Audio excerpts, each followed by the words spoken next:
Седмица след като тръгнахме от Мартиник, отново се озовахме там. Това беше началото на втората ни седмица, но този път бяхме от сутринта и имахме време да разгледаме. Нашия гид Милен, или Мими за по-кратко, ни разказа за острова, за плантациите от захарна тръстика, за банановите плантации, даже ни обясни за странните сини чували, с които обличат банановите гроздове. Тръгнахме и към първата спирка Абитасион Клемон. Това е една от най-известните дистилерии за местния ром агрикол в Мартиника. Виждате ли това дърво? Наричаме го туристическото дърво. Защо?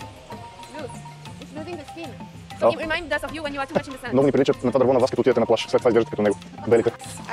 Това е фикус. Най-вероятно в България сте свикнали да го виждате в саксия. За нас е много смешно това с саксиите, защото ние сме свикнали така да го виждаме. Тук го наричаме прокълнатото смокиново дърво. Туристи тук идват и изчезват в горите, никога не ги намират, всички се чудят и полицията не знае къде са, но ние знаем. Тази палма, която видяхме, ако си спомняте, на ботаническата градина, тя е ендемична. Тук расте си дива само на Мартиника, там ботаническата градина е взета и е покрита с дълги бодли. Местните са използвали тези бодли за игли, с които си побивали ушите и носовете.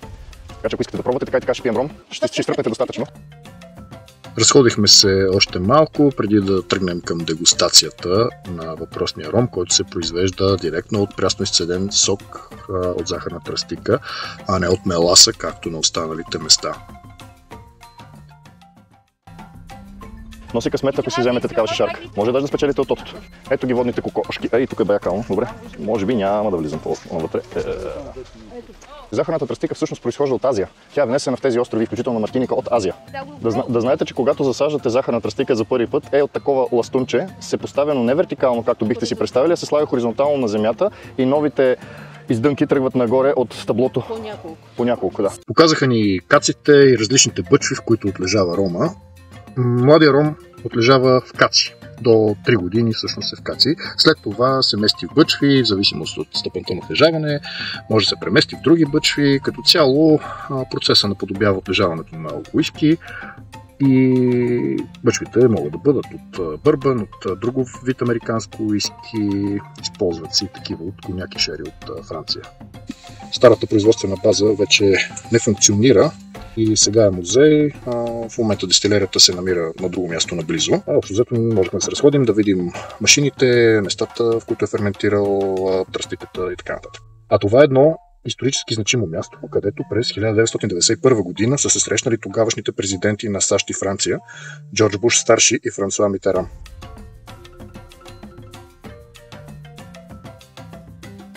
Разгледахме и запазената в оригиналния си вид плантаторска къща и се отправихме към очакваната дегустация.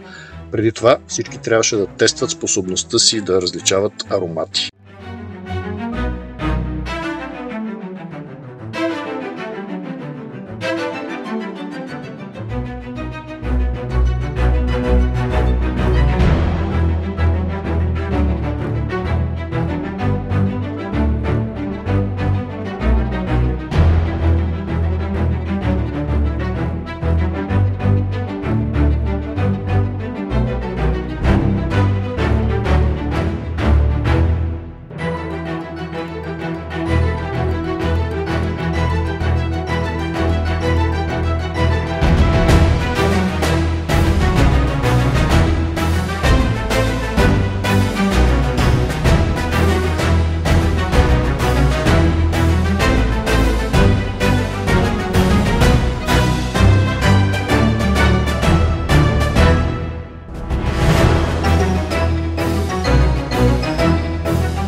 Доволно развеселени, тръгнахме към обяда ни и посещението на най-известния плаж Мартиник Ле-Салин, което означава солниците, който се намира близо до селцето Сент-Ан.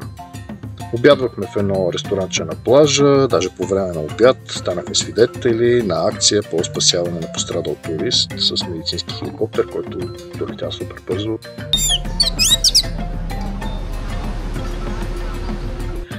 Срещнахме и местните рачета Тулулу, които са големи симпатяги, живеят в дупки близо до плажа.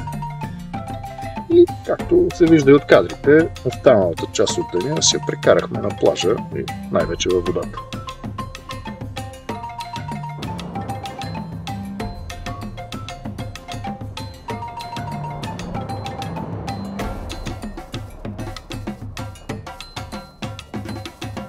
В неделя бяхме в Гваделупа. Отново второто посещение на Гваделупа. Този път трябваше да посетим западния остров Пастер, като Стефан отново ни чакаше. Това ни беше гид от първата седмица. Тръгнахме направо към първата спирка, водопада на раците, като той всъщност ме обясни, че тези раци не са точно раци, а биологически са по-близо до нещо като много едри скариди. Пътеката до водопада е супер равна, много красива, минава през джунглата и абсолютно без проблем се минава от всички, няма почти никакъв наклон. Вира на водопада е доста студен, обаче винаги има ентусиасти, които се къпят и при нас не беше по-различно.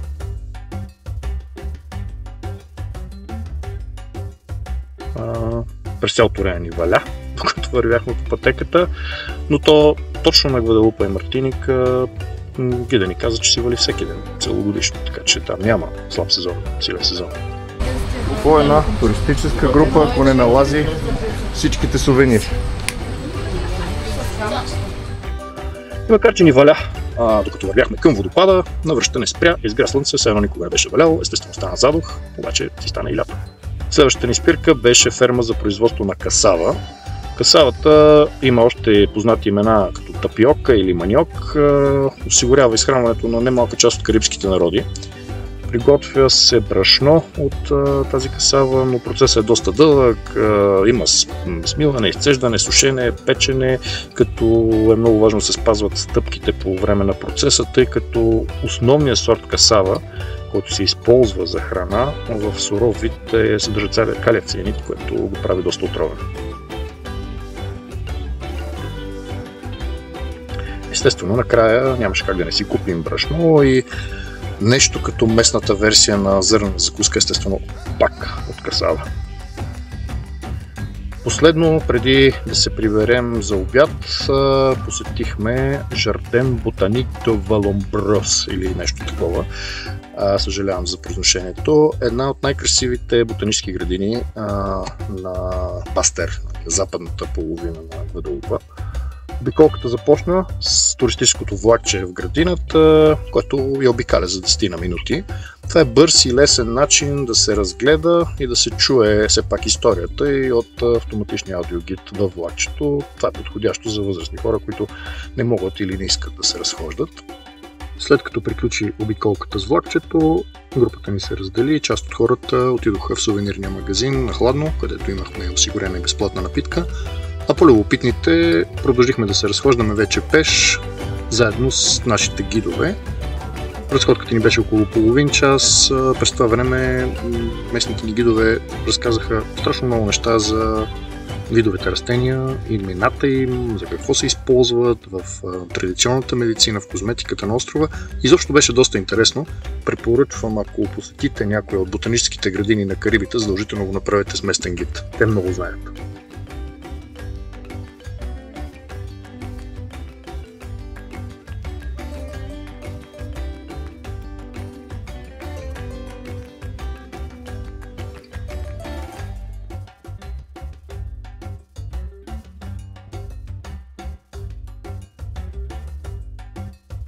Жарден Ботаник де Валомброс е зашеметяваща, наистина. Много красива градина.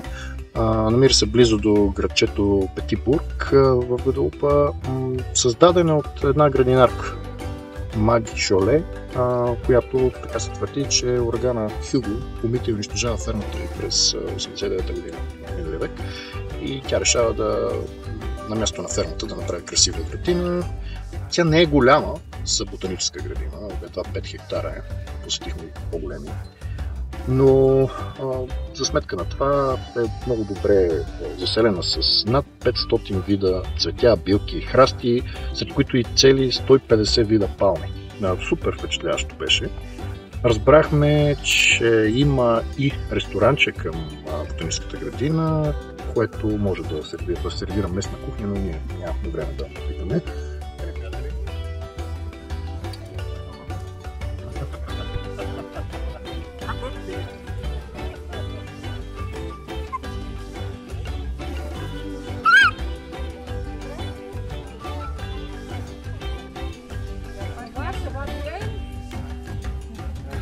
Много искахме да видим розовото фламинго, тъй като това не е птица, която се вижда всеки ден в България.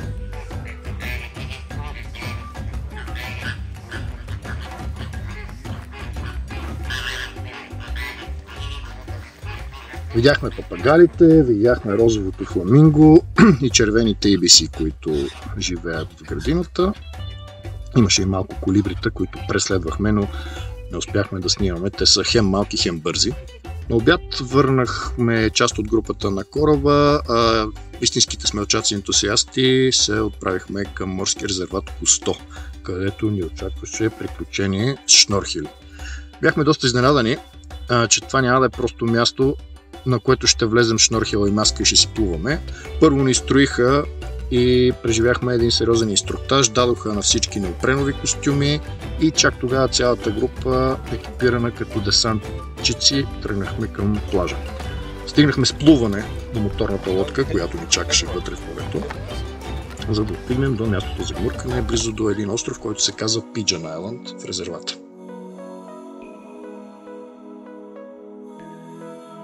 Преживяването се оказа доста екстремно за част от групата. Посмяхме се, де. Иначе можеше и повече да плуваме. Водата е много бистра, с много добра видимост на сравнително голяма дълбочина. Човек може да изкара цял ден. Само че първо нямахме ограничено време и второ оцелихме ден с доста силно подводно течение, с което трябваше да се съобразяваме.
Следващата ни цел беше да открием пък морска костенурка, защото това е отделно място в резервата, където е известно, че гнездят костенурки.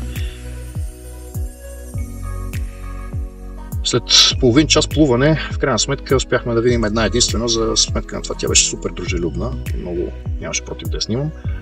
Нашия гид ни предупреди така или иначе да не правим резки движения, да не пляскаме, да не издишаме шумно под водата, тъй като това много стресира костенурките, пък те били лесно плашливи и се травмират. Така че знайте, ако плувате близо до костенурки, пазете тишина и без резки движения.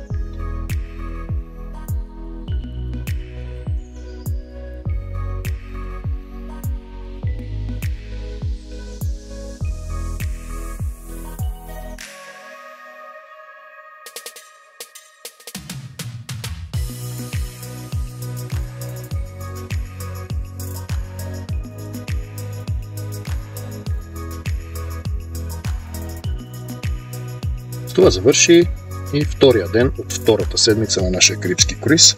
Всички бяха много щастливи, доста мокри и изморени. На връщане отново ни валя, но както каза нашия гид Стефан, тук вали всеки ден. Няма нисък сезон, няма висок сезон, няма сух сезон или дъждовен. Прекосявайки планината, облаците, които идват от Атлантическия океан, се охлаждат и се изсипват над националния парк на Гваделупа, така че по всяко време на нощето, като минавате през планината, вали. И така дойде понеделник, Имахме супер време, още от сутринта бяхме вече на британските Вирджински острови, по-скоро на остров Тортола, най-големи от тях и столицата Роудтаун. Още сутринта се опитахме да видим дали не можем да стигнем с ферибот до един от съседните острови, който се казва Върджин Горда. Обаче установихме, че няма как да ни стигне времето и за това, и за предварително планираната и резервирана екскурзия с групата, затова го оставихме за следващия път.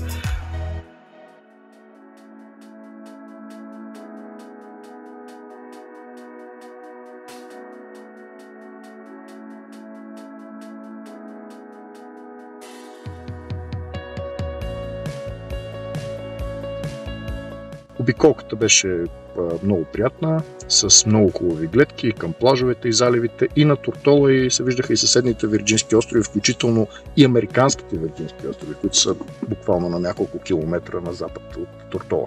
Ако изобщо планирате някакво посещение на британските Вирджински острови, задължително си предадете време да отидете до Върджин Горда, Джост Ван Дайк и даже до необитаемия коралов остров Анегада, който е на северо-исток от Тортола. Всички те си заслужават.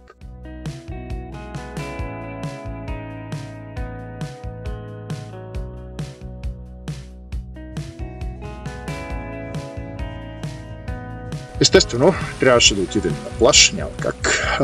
Този ден ни заведоха на плаж, който се нарича Кейн Гарден Бей. И, както се очаква, си изкарахме доста добре.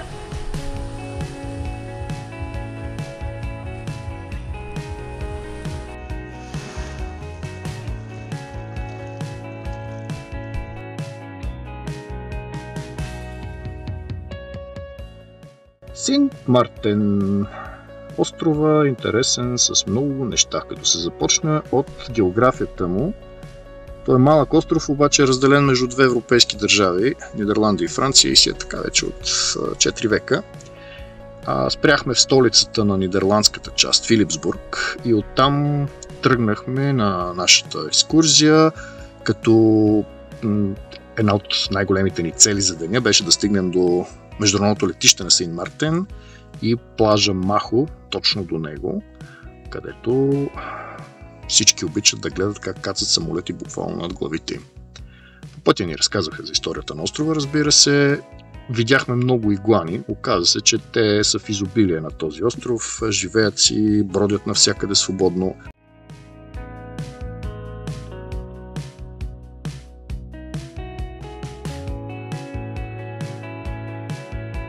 Пресякохме границата между нидерландската и френската част, която всъщност от 1948 година си е практически фиктивна по подобие на шенгенското пространство в континенталния Европа. И ето ни тук на плажа Махо.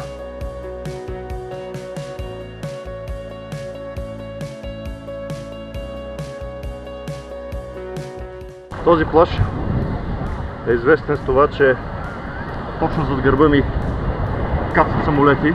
Международното летище е зад оградата. И също така е известен с това, че понякога е тук, понякога го няма. Ако имате късмет, ще заварите пясъчен плаж, както е в момента.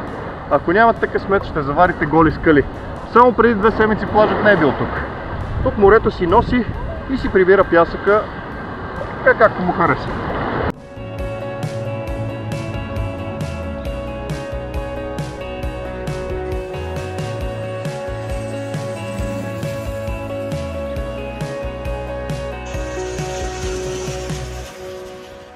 В следващия час се нагледахме на кацащи самолети. Всички се снимаха самолетите, общо взето за това бяхме дошли.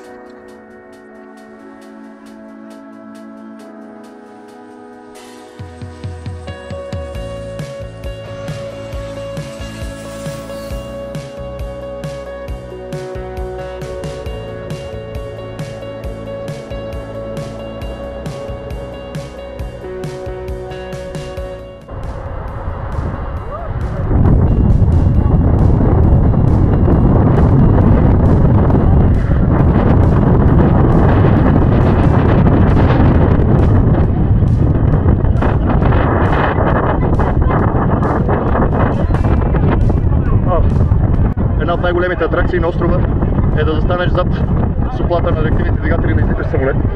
Вятър е доста добър, напълни всичко с пясък, страшна атракция. Плажът Махо е с кристално бистра вода, но имайте предвид, че пък много бързо става дълбоко. На метър от брега вече е до шията.